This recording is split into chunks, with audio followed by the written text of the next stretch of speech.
Movie میں ہمیں دکھایا جاتا ہے کہ پرانے وقتوں میں ایک بہادر بادشاہ ہوتا ہے جس کا نام ویلاٹ ہوتا ہے، اور وہ ابھی کافی جوان ہوتا ہے اور وہ اپنے کنگڈم کے لوگوں کی خوب حفاظت کرتا ہے اور اس کے کنگڈم کے لوگ بھی اس سے بہت پیار کرتے ہیں۔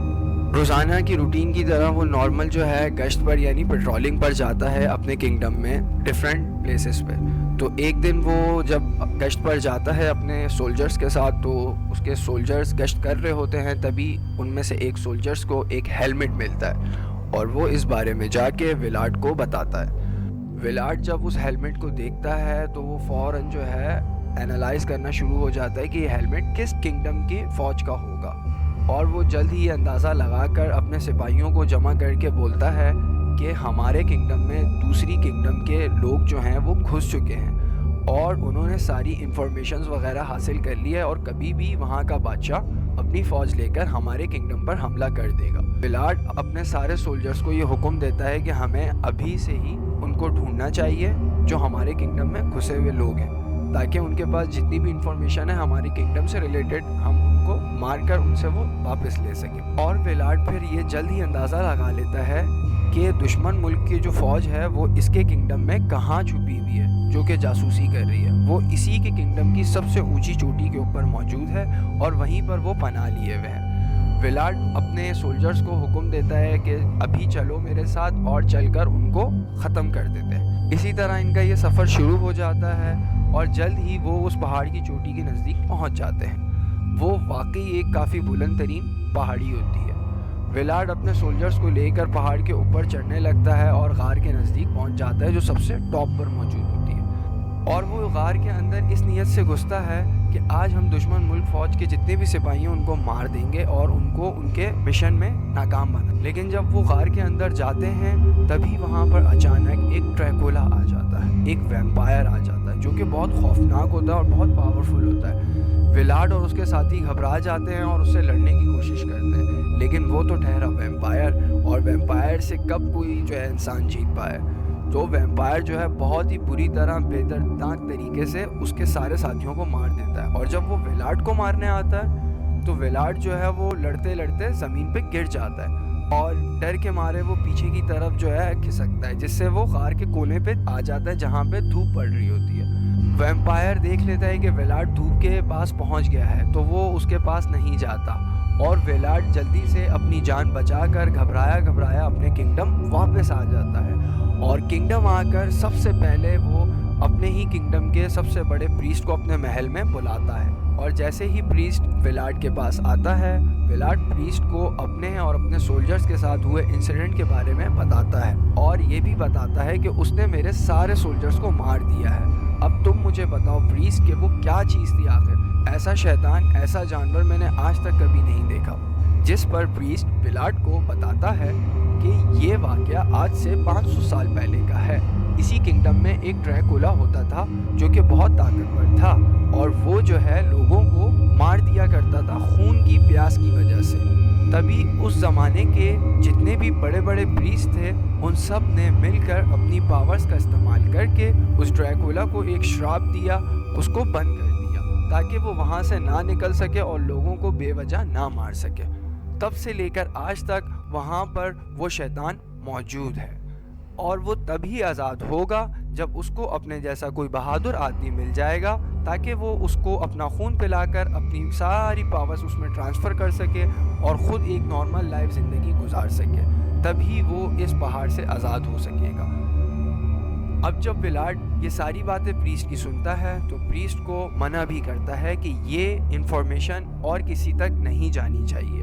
اپنا منہ اب بند رکھنا، کیونکہ بہت ساری چیزوں کا نہ پتہ ہونا گاڈ بلیسنگ ہوتا ہے۔ اٹ مینس کہ وہ نہیں چاہتا تھا کہ پریسٹ کسی اور کو بتائے اور اس کے کنگڈم میں خوف اور ہراساں پھیلے، یا کوئی آدمی اپنے مفادات کی خاطر شیطان کو جا کر روح بھیج دے۔ اسی کے ساتھ ہمیں دکھایا جاتا ہے کہ وقت گزر گیا ہے اور کچھ ٹائم بعد ویلاٹ اور اس کے سارے سولجر جو ہیں اور بڑے بڑے جو اشراف زادے ہیں وہ ویلاٹ کے محل میں جمع ہیں اور پارٹی چل رہی ہے، یہ لوگ دعوتیں اڑا رہے ہیں۔ تبھی جو ہے دشمن ملک فوج کا سولجر ان کے محل کے اندر داخل ہوتا ہے، سب اس کو دیکھ کر حیران ہو جاتے ہیں۔ وہ آتا ہے سیدھا چلتے ہوئے ویلاٹ کی ٹیبل کے پاس اور ویلاٹ کو کہتا ہے کہ مجھے سلطان محمد نے بھیجا ہے، اچھا، یہ جو دشمن ملک فوج ہوتی ہے یہ بیسیکلی اس ٹائم پر خلافت عثمانیہ ہوتی ہے. تو جس ٹائم پہ یہ ولاڈ اور اس کا کنگڈم ایگزسٹ کرتا تھا اس ٹائم پہ جو سپر پاور تھی وہ خلافت عثمانیہ تھی، اور وہ یورپ کی جتنی چھوٹی کنٹریز تھیں ان سے ٹیکس لیا کرتی تھی، یعنی کہ جزیہ، تاکہ ان کو جو ہے پروٹیکشن اور سیکیورٹی فراہم کی جا سکے. خیر، ولاڈ جو ہے سلطان محمد فاتح کے سولجرز کو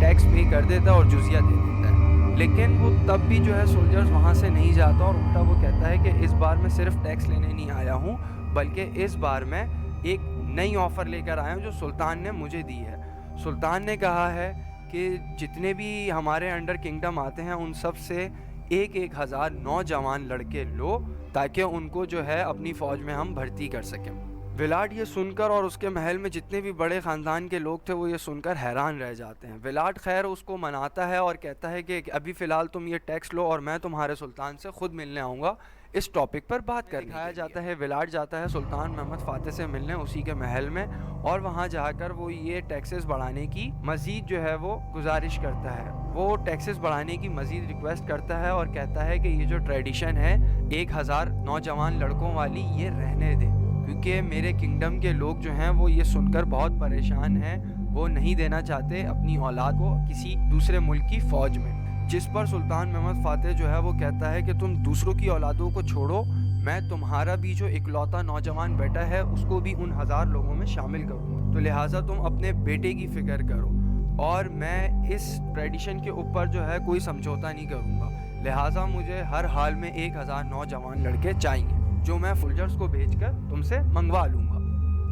اور پھر ولاڈ انہی سوچوں میں گم اپنے کنگڈم واپس آ جاتا ہے، اور کنگڈم واپس آ کر اپنے لوگوں کو بتاتا ہے کہ سلطان نے میری پیشکش ٹھکرا دی ہے اور وہ ہر حال میں 1,000 نوجوان لڑکے مانگ رہا ہے، اور اگر میں نے نہ دیے تو وہ ہمارے کنگڈم پہ حملہ کر دے گا. اور پھر سین شفٹ ہوتا ہے. ولاڈ کے کنگڈم میں دشمن ملک کے سپاہی آ جاتے ہیں نوجوان لڑکوں کو جمع کرنے کے لیے. ان میں سے کچھ سولجرز ولاڈ کے گھر کی طرف بھی آتے ہیں. وہ ولاڈ کے بیٹے کو لے جانے ہی والے ہوتے ہیں، لیکن وہاں پر ولاڈ آ جاتا ہے اور ان 5-6 سولجرز کو بہت بری طریقے سے مار کر اپنے بیٹے کو بچا لیتا ہے، کیونکہ وہ نہیں چاہتا کہ اس کا بیٹا اس سے دور ہو. اور تبھی ولاڈ کا ایک قریبی ساتھی اس کے پاس آتا ہے اور ڈرے ہوئے لہجے میں بتاتا ہے کہ تم نے یہ بہت غلط کر دیا. محمد کے سپاہیوں کو مارنا مطلب خود جنگ کو دعوت دینا، مطلب اپنے آپ سے جنگ کرنا کہ جو کبھی جیتی نہیں جا سکتی. ہم کہاں ہیں اور وہ کہاں ہیں، اور اب وہ بدلہ لینے کے لیے ہمارے ملک پر حملہ کرے گا اور ہم سب کو مار دے گا. لیکن ولاڈ کہتا ہے کہ کوئی نہ کوئی حل ضرور ملے گا اور میں اپنے ملک کی حفاظت کرنا جانتا ہوں. Don't forget who I am. اور پھر وہ اپنے گھوڑے پر بیٹھتا ہے اور اسی ویمپائر والی پہاڑی کی طرف نکل پڑتا ہے. وہاں پہنچ کر وہ پہاڑ کے اندر جاتا ہے اور ویمپائر سے جا کر ملتا ہے اور اس سے مدد مانگتا ہے، کیونکہ ولاڈ نے اپنے لوگوں کو اور ملک کو بچانا ہوتا ہے، اور اسی وجہ سے وہ اس ویمپائر سے مدد مانگنے آیا ہے. اس کا مطلب کہ وہ اب اس ویمپائر کو اپنی روح بیچے گا. اور دوسری طرف اس ویمپائر کو بھی ایسے بندے کی ضرورت ہوتی ہے جو سمجھدار ہو، طاقتور ہو، اسکلز ہو، جسے وہ اپنی پاورز دے سکے اور ویمپائر کے قرض سے آزاد ہو کر ایک نارمل زندگی گزار سکے. یہاں اب دونوں کو ایک دوسرے کی ضرورت ہوتی ہے. ویمپائر کو ولاڈ کی ضرورت ہوتی ہے اور ولاڈ کو ویمپائر کی ضرورت ہوتی ہے. ویمپائر ولاڈ کی بات مان کر خود کو کاٹ کر اپنا خون ایک برتن میں گراتا ہے اور ولاڈ کو کہتا ہے کہ یہ خون پی لو. خون پیتے ہی تمہارے اندر میری ساری پاورز آ جائیں گی اور پھر تم اتنے طاقتور بن جاؤ گے کہ اپنے دشمن کی فوج کو کیا تم کسی بھی بڑی فوج کا مقابلہ کر لو گے اور ان کو آسانی سے شکست دے دو گے. اور پھر وہ ویمپائر ایک ڈیل کرتا ہے. اگر تم نے میرا خون پینے کے بعد 3 دن تک کسی انسان کا خون نہ پیا تو تم واپس نارمل انسان بن جاؤ گے، لیکن اگر تم نے ان 3 دن کے دوران کسی انسان کا خون پی لیا تو تم ہمیشہ طاقتور رہو گے اور میں تبھی یہاں سے آزاد ہو پاؤں گا. ولاڈ جو کہ بادشاہ ہوتا ہے وہ اپنے ملک کو بچانا چاہتا تھا، اسی لیے اس نے یہ ڈیل ڈن کر لی تھی. اب ڈیل ہونے کے بعد ولاڈ اس کا خون پی لیتا ہے اور وہیں پر بے ہوش ہو جاتا ہے. ولاڈ کو جب ہوش آتا ہے تو وہ خود کو جنگل میں پاتا ہے اور ہوش میں آتے ہی وہ فیل کرتا ہے کہ بہت سی پاورز اس میں آ گئی ہیں. اسے خود میں چینجنگ محسوس ہو رہی ہوتی ہے. اس کے بھاگنے کی اسپیڈ بہت تیز ہو چکی ہے اور ساتھ ہی ساتھ چمگادڑیں بیٹ اس کے کنٹرول میں آ گئی ہیں اور اس کا حکم ماننے لگی ہیں. وہ ان سب پاورز کی مدد سے کسی کو بھی نقصان پہنچا سکتا تھا. اور پھر ولاڈ اپنے محل کنگڈم واپس آ جاتا ہے.